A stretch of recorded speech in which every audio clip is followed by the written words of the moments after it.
Locked inside my head, didn't wanna let you see me break down. Prisoner of the past, I'm not here to ask you for a way out. The waves keep. 어이구. 아이고 오셨어요? 아이고 안녕하세요. 아이고 안녕하십니까. 반갑습니다 교수님. 예. 교수님 안녕하십니까? 안녕하십니까. 어서 오십시오. 이쪽으로 오시죠. 예, 이쪽으로 감사합니다. 오시죠. 자 제가 소개를 드리겠습니다. 미디어가 우리 정신 건강에 미치는 영향을 알려드립니다. 서강대 신문방송학과 유현재 교수님이십니다. 아유 안녕하세요. 예, 반갑습니다. 안녕하십니까. 예. 유현재라고 합니다. 예, 예, 반갑습니다. 이제 오늘 모신 이유는 신문방송학과 교수님이 건강을 연구한다. 예. 제가 생각할 때 우리 사회에서 가장 지금 안타까운 건 뭐냐면 정보들이 너무 많지 않습니까? 너무 많아요. 우리들은 정말 너무나 당연하게 재밌게 느끼기도 하고 뭐 그런데 무슨 가짜 뉴스라든가 뭐 이제 사이버 레카라든가 뭐 이런 것들이 이제 툭툭 튀어나오면서 그 서로 미워하게 되고 그다음에 서로 분열하게 되고 네. 그러니까 네 편 내 편 갈려지고 막 이런 것들에 유튜브를 보면서 우울해지기도 하고 맞아요. 유튜브를 보면서 뭐 하기도 하고 그러니까 이 좋은 미디어가 숨기 저도 뭐 유튜브로 애 키웠다 그럴 만큼 뭐 없는 게 없잖아요. 네, 없는 게 없어요. 저도 뭐 수업할 때 뭐 유튜브 잘 이렇게 보여주고 막 그러는데 맞아. 이렇게 하면 이제 순기능인데 역기능들이 꽤 있는 거예요. 그렇죠. 특히 요즘 뭐 가짜 뉴스다, 뭐 허위 뉴스다, 뭐 이제 수많은 정보와 그 진짜 이 걱정, 우려가 좀 커지는 요즘 세상이 아닌가 하는 생각이 드는데. 가짜 뉴스가 많이 퍼지고 이것 때문에 큰일 났다라고 얘기를 하잖아요. 제가 생각하기에 가장 큰 부작용은 뭐냐면 요만큼의 팩트가 있어요. 그럼 그걸 본인의 뇌피셜과 그다음에 뭔가 본인을 지지하는 어떤 듣고 싶은 말들 그걸 이렇게 섞으면 제일 위험한 게 저는 섞는 뉴스라고 생각합니다. 섞는 뉴스요. 섞어버리는 진실을 뉴스입니다. 그러니까 아예 진실이 없는 게 아니라 있고. 그렇죠. 예. 그렇죠. 우리가 예전에 생각했던 뭐 유언비어라든가 가짜뉴스라든가 그런 거 생각해 보면 요만큼의 이게 뭔가 끄트머리가 있어요. 그러니까 그럴 법하다 뭐 이런 거 있지 않습니까? 그러면 그걸로 이렇게 해보면 제가 가장 싫어하는 속담 중에 하나인데 아니 땡 굴뚝에 연기 날까. 그런 얘기를 많이 하잖아요. 그렇지 않게 되는 거예요. 예. 근데 그 가짜 뉴스랑 섞는 뉴스가 돈이 되는 시대가 돼버린 거예요. 맞아요. 이게 이제 클릭수, 조회수 이것이 이제 결국은 수익으로 연결되지 않습니까? 그러다 보니 썸네일이라고 하죠. 정말 자극적으로 변했어요. 시썸이라고도 많이 하잖아요. 대중들은 당연히 반응을 하죠. 일상에 바쁘니까. 그러면 그냥 자극적인 썸네일 보고 뭐 이러고 그리고 뭐 예를 들어서 그 뭐 썸네일이 이런 거 헤드라인에 뭐 연예인 부부 잘 사나 했더니 그런 거 많아요. 클릭을 하죠? 잘 산다. 15년째 잘 산다. 15년째. 뭐 어쩌라고 그러고 뭐 유명 정치 낮 12시에 뭐 하나 봤더니 밥 먹더라. 그것도 여의도에서. 아니 근데 그런 게 한두 개가 아니에요. 그러니까 문제는 그거죠. 그렇게 몰아가도 유튜버는 돈을 줘요. 유튜브는. 그러니까 그게 돈이 되는 사회가 있으니까 답답한 거죠. 이게 참 그러다 보면 이게 뭔가 하향 평준화가 되기도 하고 전부 다 그렇게 밝혀지기 시작하면 그러면 그분들의 재료는 뭘까 생각해 보면 뭐랄까 크리에이티비티가 아니에요. 그러니까 이렇게 해서 우리가 이제 뭐 아이디어를 내서 이런 게 아니라 혐오, 미움, 분열 이런 것들이 그분들의 재료인 거예요. 그렇죠. 혐오, 미움 이런 것들이 발화력이 어마어마합니다. 맞습니다. 그러면 뭔가 또 클릭 막 이러면 그게 또 돈이 되고 그러니까 이게 계속 악순환이 돼서 제가 이제 혐오 비즈니스라는 말을 좀 썼는데요. 어쩔 수 없는 엄연한 현실이 아닐까라는 생각이 들어서 좀 안타까운 면이 있습니다. 나중에 제가 생각하기에 가장 큰 부작용은 뭐냐면 진실에 대해서 알고 싶어 하지도 않을 수도 있어요. 맞아요. 예. 맞아요. 가짜 뉴스에 계속해서 뭔가 뭐랄까 훈련을 받으면 확증 편향이라는 게 생기잖아요. 맞습니다. 그런데 또 나한테 유리하면 그냥 뭐 그런 거지만 이렇게 될까 봐 그런 것들이 제가 가장 경계하고 있는 미디어의 역기능이다라고 말씀드릴 수가 있겠습니다. 소위 말해서 요즘 그 이제 확증 평양 뭐 내지는 이제 버블에 갇힌다고 하잖아요. 이제 맞습니다. 내가 계속 보는 정보에 따라서 알고리즘이 이제 인도해 주는 대로 따르다 보니까 내가 보고 내가 듣고 내가 하는 것이 진짜다. 나머지는 사실 믿지 않는. 사실 누군가는 알고리즘이 뭐 그 진짜 뭐 지금 21세기에 나온 발명품 중에 최고다라고 하는데 맞죠? 기업 측면에서는. 그렇죠. 기업 측면에서는 그 플랫폼에서 많이 놀아야 되잖아요. 거기 머무는 시간이 많을수록 그분들에게는 계속 입금이 되는 거예요. 그러니까 기업 입장에서는 너무너무 완벽한 시스템이죠. 그런데 그게 어쩌면 알고리즘이란 게 아까 우리가 그 얘기를 나눴던 다양성을 정말 송두리째 뺏어버리는 괴물 같은 시스템이 될 수도 있는 거예요. 맞아요. 요즘 그 제가 책을 하나 봤는데 그 얘기가 좀 눈에 들어오더라고요. 우리가 가장 그 경계해야 될 것이 의심 없는 확신을 가장 경계해야 된다. 그러니까 우리가 좀 그런 확신, 뭔가 정답을 찾으려는 욕구가 굉장히 좀 강하잖아요. 그러니까 그러다 보니까 그런 컨텐츠를 통해서 우리가 좀 의심을 안 하는 것 같아요. 뭔가를 하나, 그러니까 알고리즘이라는 것도 우리를 자꾸 그런 세계로 이끄는 것은 아닌가.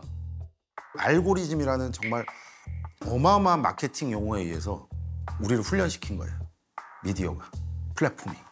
자극적이고 단짠단짠 뭐 이런 것들. 그런 것들이 중독이 되죠. 좋은 거에 중독돼 보셨어요? 하나 하면 그 다음에 뭐 관심 있을 법한 거 또 제공해주고 또 제공해주고 하나하나.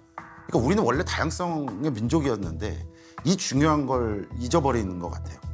이 얘기는 나랑 의견이 틀린데 안 들을 거야. 그 어차피 미디어는 원래 그런 거 아니야 라고 생각하는 순간 타협은 없어요. 지금 저는 굉장히 중요한 골든타임이라고 생각해요. 저는 가끔 꺼요. 알고리즘.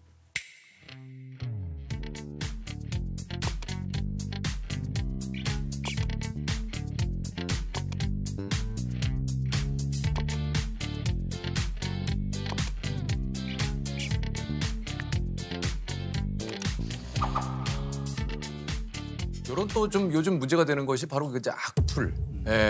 이게 이제 뭐 도를 이제 넘는 악플들이 정말 많잖아요. 이게 이제 악의적이고. 그러니까 이런 악플도 이렇게 늘어나는 좀 이유가 좀 있을까요? 그러니까 저는 일종의 그 대중이 그 뭐랄까 게임을 하고 있는 게 아닌가? 그러니까 게임이 뭐 몰지각한 유튜버나 사이버 레카들이 공격 대상을 정해주잖아요. 그러면 일반 대중들은 아 내가 그러면 저 사람을 공격해도 된다. 라는 어떤 그런 가치 판단을 하게 될 수밖에 없나 봐요. 그러면 정말 본인이 할 수 있는 모든 이걸 해서 제일 모욕적인 말을 누군가 상대 타겟이 정해지면 그분들한테 하는 것 같아요. 근데 그게 실명이라도 그럴까? 혹은 오프라인에서 그분들을 만났을 때 그렇게 할 수 있을까? 이 말씀을 좀 드리고 싶은 게요. 한나 아렌트라는 철학자가 악의 평범성이라는 얘기를 했어요. 근데 그 악의 평범성이라는 게 어떤 거냐면 뿔 달린 사람이 어마어마한 사람이 그렇게 배설 수준의 누군가를 상처를 주고 막 이런 게 아닌 거예요. 악을 퍼뜨리는 사람은 지극히 평범하다. 그리고 당신도 될 수 있고 나도 될 수 있다. 어떤 상황에 처하게 되면 굉장히 평범한 악이 모여서 어마어마한 악이 된다라는 거예요. 근데 댓글이 너무 험하게 그러니까 배설 수준으로 나온 분들을 만약에 잡아서 물어보면 둘 중에 하나 다릅니다. 나만 그랬어? 그리고 내가 진짜로 때렸냐 그 사람?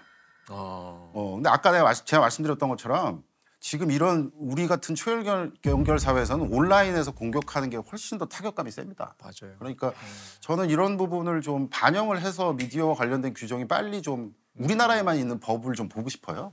네, 맞아요. 사실 유튜브 그다음에 SNS 이런 관련 어떤 제한을 두는 법들을 저한테 인터뷰가 들어오면 저는 항상 유럽 예를 들게 되는 거예요. 유럽엔 있어요. 있어요? 그러니까 벌금을 어느 정도 규모냐면 뭐 700억. 그리고 24시간 내에 뭔가 조치 취할 것. 뭐 이렇게 되는 겁니다. 사회의 경종을 들으면. 이거는 정말 우리 사회에서 받아들일 수 없는 죄야. 그리고 이건 뭐 표현의 자유나 이런 숭고한 가치를 들이대면 안 돼. 라고 해서 국가에서 뭔가 제한을 두는 거예요. 그래서 저는 그런 법들이 좀 촘촘히 좀 만들어졌으면 좋겠다라는 생각이 좀 들고요. 우리가 그런 국내법을 마련하고 유튜브에 약간 특별 요구를 할 수도 있을 겁니다.